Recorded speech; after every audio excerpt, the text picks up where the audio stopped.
ہم نے دیکھا ہے کہ جیسے ہم نے بارشوں کے اوپر کراچی کے حوالے سے اور کے پی کے حوالے سے خاص طور پر جب گفتگو کی تھی پاسٹ 2 ویکس، تو ہم نے یہ کہا تھا کہ یہ جو معاملات ہیں یہ بڑی جلدی کریٹ ہوتے ہیں، اور کیونکہ کلاؤڈ برسٹ اور باقی چیزوں کا سلسلہ جو ہے وہ ہوتا ہے، اور یہ ایک نیا ایک ریئلٹی ہے جس کے اندر ہم ہیں، تو اپنے آپ کا آپ تحفظ جو ہے آپ نے ایک حد تک خود بھی کرنا ہے، اور حکومت بھی یہ جو میسیجز ہیں اور جو وارننگز ہیں ان کو سنجیدگی سے لیں، ان کو ایزی نہ لیں بالکل بھی۔ جی بالکل، میں عموماً جب اس طرح سے ہوتا ہے نا کہ آپ کسی کو کہتے ہیں اسٹے سیف،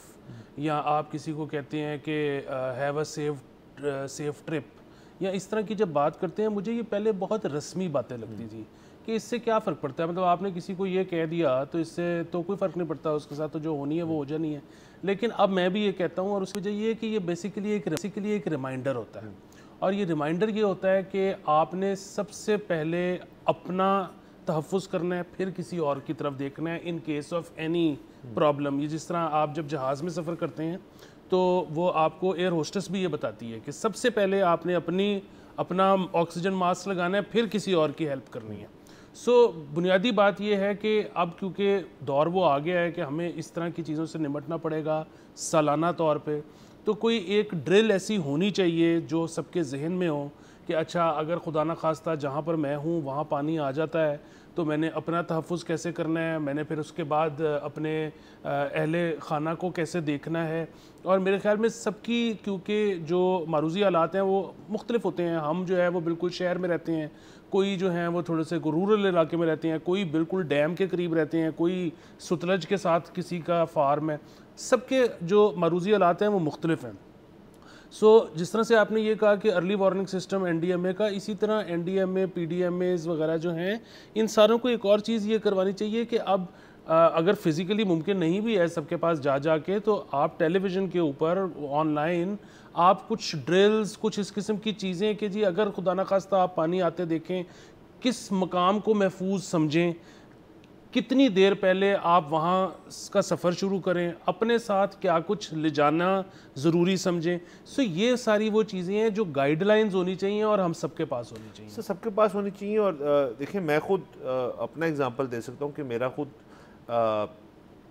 جانے کا کوئی پروگرام جب بن رہا تھا ابھی، تو اسی کے بیچ میں مجھے ایک ویڈیو ملی فیس بک پہ، کسی نے مجھے سینڈ کی کہ دیکھیں جی نتھیہ گلی میں کیا ہو رہا ہے، اور میں نے اس کو دیکھا اور میں نے کہا یار یہ ٹھیک نہیں لگ رہی، کامنٹس میں پڑھا تو پھر ایک آپ کو آپشن جو ہوتی ہے کہ جی جس جگہ کا نام لیا جا رہا ہے نا، آپ ادھر فون کر لیں اور پوچھ لیں، پوچھنا بہت اچھی چیز ہوتی ہے۔ اور ہم نے یہ جو art of the phone call ہے اس کو کیونکہ ہم مس کر گئے ہیں آج کل کی سوسائٹی میں، ہمیں ہوتا ہے کہ جی جو سوشل میڈیا اور واٹس ایپ پہ چیزیں آ رہی ہیں وہی سب سے مقبول ہیں، ایسا نہیں ہے۔ میں نے جس علاقے کی جس ہوٹل کی بات ہو رہی تھی وہاں فون کیا، اور وہ کہتے ہیں جی بالکل یہاں پہ کلاؤڈ برسٹ ہوا ہے، یہاں پہ بہت کچھ چیزیں بہہ گئی ہیں، ہم بچ گئے ہیں، لیکن یہاں کے رہائشی جو تھے یہاں پہ ان کو ہم نے یہاں سے کہا آپ جائیں، اور ہم ان کو ری ایمبرس بھی کریں گے جو رہ رہے تھے یہاں پہ۔ اور اس سے مجھے پھر اندازہ ہوا کہ یہ ایک فون کال جو تھی اس کی بیسس پہ میں نے اپنا بڑا ٹائم بچا لیا کہ میں نہیں گیا، پھر میں نے کینسل کر دیا تھی، کیونکہ 1 اور 2% رسک جو ہے نا وہ اگر ہونا اس چیز میں کہ جی 1 سے 2% صرف رسک ہے کہ آپ فٹ بال کھیلتے ہوئے آپ کو بال لگ جائے گی، وہ بڑا کم رسک ہے۔ 1 سے 2% رسک ہو کہ جی آپ کی گاڑی جو ہے وہ بہہ جائے گی پہاڑوں میں، یا آپ جو ہے سیلابی ریلے میں پھنس جائیں گے اپنی فیملی کے ساتھ، 1 to 2% از ٹو مچ۔ تو رسک جو ہے نا 1-2% بھی سبجیکٹیو ایک میٹر ہوتا ہے کہ 1-2% کس چیز کا رسک ہے، تو اس کے حساب سے شخص اپنے آپ کو اسیس کر لے۔ اور اس قسم کے موسمی حالات میں آپ کو اس چیز کی عادت اب ڈالنی پڑے گی، یہ ایک انفارچونیٹ ریئلٹی ہے ہمارے ملک کی اور ہمارے ایڈجسٹنٹ ممالک کی بھی۔ ہندوستان کی بات کر لیں، اب وہاں پہ بھی یہ معاملات پیش ہیں، سیلاب بھی ہیں کچھ جگہوں پہ،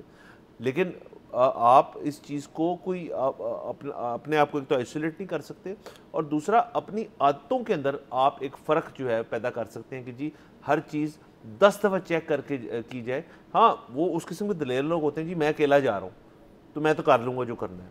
وہ بھی رسکی ہے، بٹ خاص طور پہ آپ کے ساتھ آپ کے خاندان کے لوگ، اہل خانہ موجود ہوں، پھر آپ کو بہت زیادہ نا شیر کا بچہ بننے کی ضرورت بالکل نہیں ہے۔ بالکل۔ پھر مجھے نا اکثر لوگوں نے یہ بھی پوچھا جب میں نے کہا کہ جی آپ مانسون میں اب باہر سفر مت کیا کریں، ٹورزم مت کیا کریں، تو لوگوں نے کہا جی کہ یہی تو ٹائم ہوتا ہے, بچوں کی چھٹیاں ہوتی ہیں, اگر ہم اس میں نہ کریں تو پھر کب کریں. اچھا اب جو ہے نا آپ کے پاس ایک بڑی اچھی ونڈو ہے اسموگ سیزن کی, یہ میں بات کر رہا ہوں ان تمام علاقوں کی جہاں پہ اسموگ ہوتی ہے. اچھا دیکھیں, جو ایک شخص کمانے والا ہے نا, جو ہیڈ آف دا فیملی ہے, اس کی تو کوئی چھٹی نہیں ہوتی, اس کو تو گرمیوں سردیوں کی اس کو تو چھٹی لینی پڑتی ہے. چھٹیاں تو ہوتی ہیں بچوں کی, تو اب بچوں کو اسموگ میں بھی چھٹی ہوتی ہے. سو اگر آپ نے سال میں ایک دفعہ چھٹی منانی ہے تو آپ اس پیریڈ میں جائیں. ایک تو اس میں لینڈ سلائڈز کا, سیلاب کا خطرہ نہیں ہوتا, دوسرا آپ کے بچے پرفضا مقام پہ ہوں گے, بہتر سانس لیں گے. اس میں لاہور جیسے شہر میں رہنا اپنے بچوں کے ساتھ بھی زیادتی ہے, تو آپ جتنا وہ والا پیریڈ اس شہر سے باہر گزار لیں وہ بہتر ہے بجائے کہ آپ مانسون میں سفر کریں. سبسکرائب کریں اور بیل دبائیں تاکہ کوئی خبر رہ نہ جائے.